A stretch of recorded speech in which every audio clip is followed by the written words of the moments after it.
Баршаңызға қайырлы күн, сіздермен зады. Бүгін асқабақтан суп пюре дайындаймыз.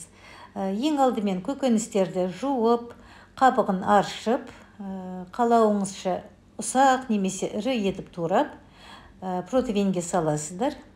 Чесноктың сыртқы қабығын алып, сол тұтастай саласыздар. Енді үстіне сұйық май құйып, 180 градуста қызып тұрған духовкада бір 35-45 минуттай жұмсарғанша пісіріп аласыздар.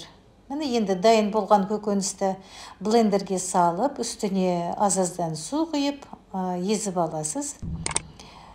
Одан кейін кастрюляға құйып, бір қайнатасыз орташа отта. Міне бір қайнағаннан кейін дәміне қарай тұзын саласыз. Егер ұнатсаңыз, тек құрғақ специяны саласыз. Егер ұнатпасаңыз, онда салмасаңыз да болады. Сливки құйып, тағы да бір қайнағанша отта ұстайсыздар. Бірақ араластырып тұрыңыздар, түбі жабысып қалмасын. Мінекей суп дайын. Отбасыңызға кішкене асқабақтың дәнін және сухарики салып берсеңіздер, өте дәмді әрі құнарлы болады.